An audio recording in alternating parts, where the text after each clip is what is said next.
Also, Zay Zay, we prepared because we watched your other interviews. Josh called me and he's like, dude, at the end of the interview, he always goes, pitch me your show, 15 seconds, go. And so we're like, oh God. Hi, I'm Josh Lehrman. And I'm Kyle Stegina. This is When Zay Zay Met, and today Zay Zay met two pale writers named Josh and Kyle.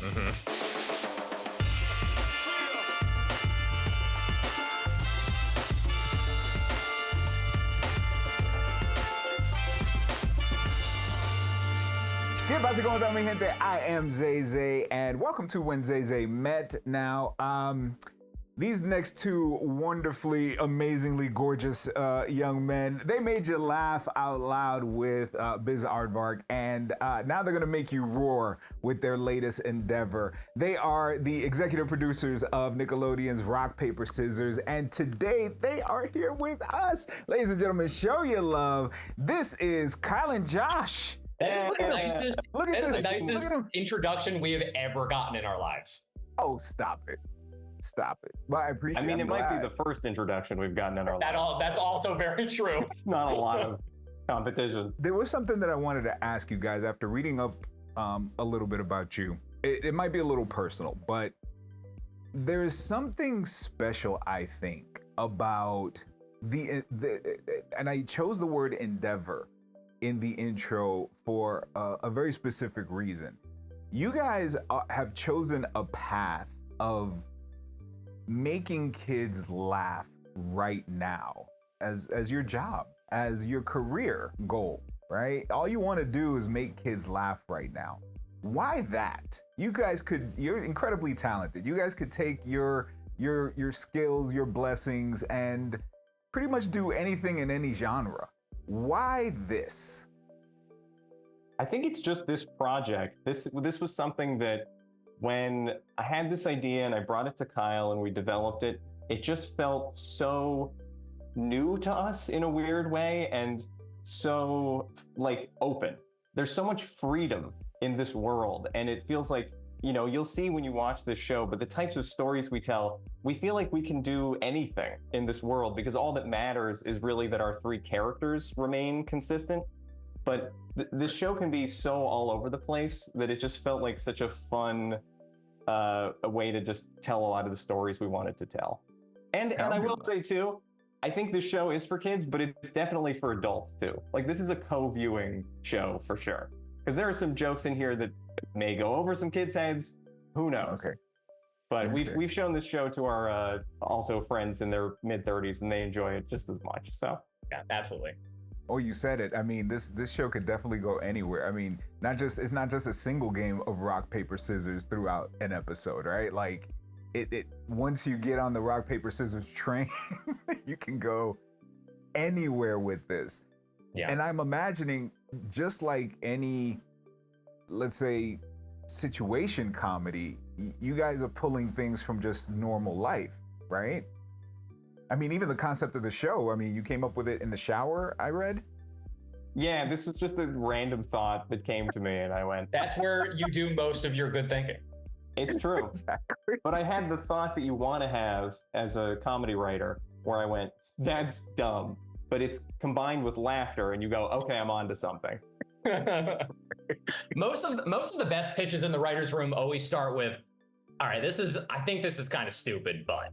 And you go, all right, here we go. You're usually on to something good there. But like you said, I mean, we can go anywhere and do anything. One of my favorite things about the show is the unpredictable storytelling. I want you to have that excitement where you sit down before every episode and go, where are they possibly going to go this time? You know, we have an episode that takes place over the course of 20 years, and we have an episode that takes place entirely in Scissor's head. And so there really is that wonderful freedom that I want you to get excited about. Oh my gosh. Once you decided to take on this show, did you guys have to start going back in time in your head and start really thinking about or digging up memories of playing rock, paper, scissors? What was the craziest rock, paper, scissors session that I've ever had? What was the craziest thing I ever actually did rock, paper, scissors over? When was the last time I did it? I'd say yes and no. I think, we try to still tell stories from the show as though rock, paper, and scissors are people. You know, we try not to rely too much on just like the properties of the characters or anything like that. I did have to go back a little bit to me as a younger person to try to think occasionally, what would I find entertaining if I were watching this show? And funny enough, some of the stories that we have were ideas that we had when we were younger. I mean, our pilot episode, The Birthday Police, was actually based on when I was like 15 and my friend David would lie about it being his birthday to get free cake at a restaurant, and it stressed me out. And I was always like, stop doing that. Or I'm sorry, he would lie that it was my birthday. He would put me on the spot. And I always thought it was going to be like, can I see some ID? And so I just had this idea for like 20 years of like, oh, the birthday police are coming. So it's, you know, some of the stuff we're coming up with now, some of the stuff is, yeah, stuff I think I would have liked as a child. Oh my gosh, so crazy. You guys have put together an amazing cast. I mean, rock, paper, scissors, Ron Funches, Thomas Lennon, Carlos Alasraqui, powerhouses. How did you guys, I mean, I'm sure it definitely wasn't a dartboard, but I'm sure it kind of looked like this board of pictures and, you know, headshots and stuff, I'm sure. Or did it? How'd you come together with that crew? How'd you pick them? This was the best part, is that we basically got everybody that we wanted from the start. And I don't know if I don't think that normally happens, but Josh and I were driving home from a casting meeting and we were like, who would be great for rock? I don't know, Ron Funches would be great. And we got Ron Funches. And then we're like, I don't know, Paper, you know, he's kind of, you know, he's got that elite, you know, he you know, that outward facade of like very elitist and pretentious. And we're like, well, Thomas Lennon has like a great intellectual voice. We're like, Tom Lennon would be great. He's super funny. We love him. We got him. And Carl Rocky, I mean, he's a master of voices, but you know, Scissors took a little bit longer because you really need someone to bring the vulnerability to Scissors, because he's kind of that lovable jerk, right? And you need to show the vulnerability that's coming from a very insecure place to like this guy. Right. He brought that to this character. And then all three of them together, it was just magic. It was really great. And even some of our other characters, I mean, Pencil, who's sort of like the fourth main character. We got Melissa Villasenor, who's amazing. Yes. And even the guy who plays the trash can landlord is Eddie Pepitone, who's like one of my favorite stand-up comics.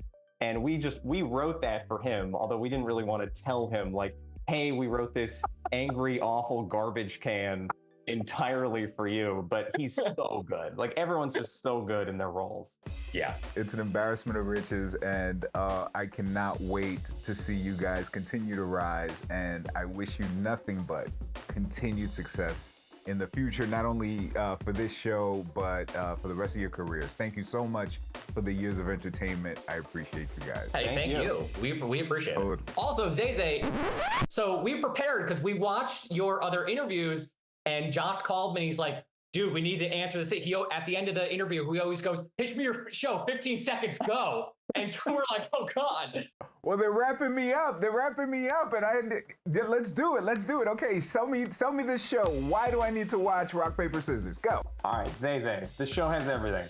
It's a combination of smart comedy, dumb comedy, optimism, cynicism, heart, fun characters, great voice cast, great storytelling structure, if anybody cares.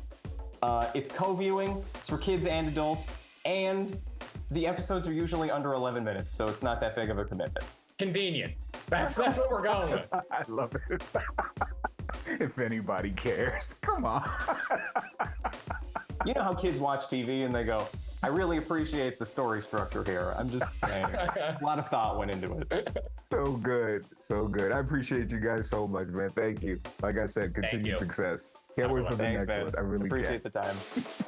Thank you all so much for watching When Zay Zay Met. Don't forget to like the video, subscribe to the channel, and hit the bell to be notified when we upload more conversations with celebrities and other interesting people. Now, if you'd like to see your favorite celebrity on the show, it's simple. Just tell us who that is by leaving us a comment down below. We hope you enjoyed today's episode, and we'll see you on the next one. Hasta la próxima. Lo quiero del corazón.